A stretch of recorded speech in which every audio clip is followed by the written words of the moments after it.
One of the scariest details I have ever heard in a case is that this man would just go into homes and watch people as they breathe at night. Whew. On July 23rd, 2007, at 9 a.m., in the morning, let's just get that straight, Jennifer Pettit entered a bank in Cheshire, Connecticut.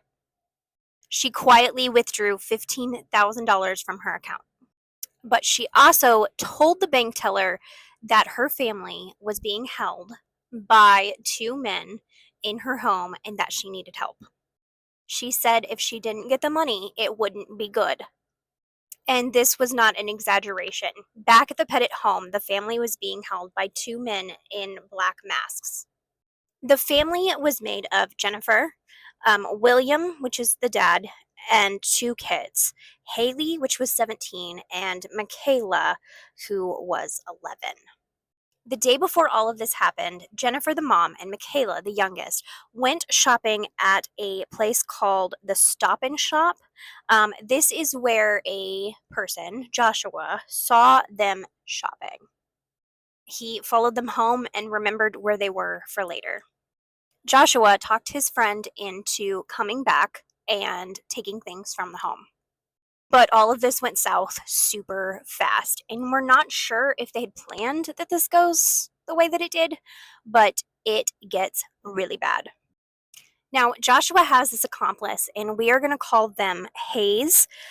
This person later comes out as trans, and we don't want to misgender, so we will call them Hayes. Now, around 3 a.m., both of these people broke into the Pettit home. They had gloves and masks on. William, the dad, was asleep on the couch, and Joshua grabbed a baseball bat and used it on William, the dad. It was really, really bad. His injuries were very, very, very bad. They tied him in the basement, and then they went upstairs to where all of the girls were sleeping. They found Haley first. She was asleep in her room. Then they reportedly found Michaela and Jennifer in the parents' room. Michaela was staying with her mom.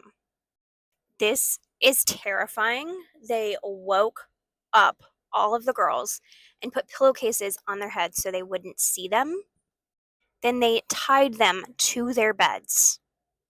Now, the intruders said later that this was all just a robbery gone very bad, and everything just kind of escalated very fast. They didn't find the valuables that they thought that this family would have. So they devised a plan to wait till the morning to when the bank opened so that they could take Jennifer to get money.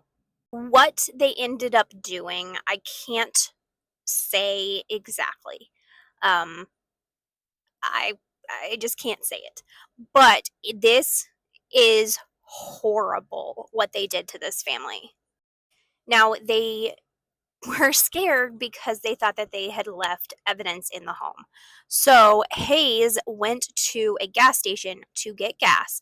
And while they were gone, Joshua was terrorizing the 11-year-old girl. Like I said, I cannot say exactly what happened, but I think you can formulate in your head what this man did to this 11-year-old girl. He also took pictures of him performing these acts. This was a long night in the home. So there was multiple things that they had done. It was insane.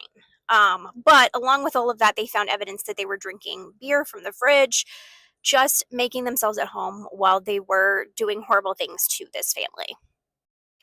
As soon as the bank opened in the morning, they took Jennifer there and instructed her to get the money, but not say anything that had happened. But we know that she told the bank teller, and the bank teller did call police and tell them right away. She was on a 911 call as Jennifer was walking out of the bank. Police were deployed in minutes to the home. However, they waited outside over 30 minutes before anything happened with police. In this time, horrible things happened to these women and this family. And the police just waited outside. I mean, they were praised later for what they had done for this scene, but yet many police said that they could hear the girls screaming from the inside. There's something wrong with this. All while the police were outside of the home. Michaela, things happened to her. Jennifer, things happened to her. They were also unalived. The mother was unalived. They spread gasoline on the two girls and then lit the house on fire. They also lit them on fire. There was evidence that was found later that said that Jennifer was unalived before. The girls were unalived because of the fire. They were awake. They knew what was happening the whole time. Also, while the police were waiting outside, Josh and Hayes decided that they were going to get in the Petit car and try to escape. They rammed it into a police car and were apprehended.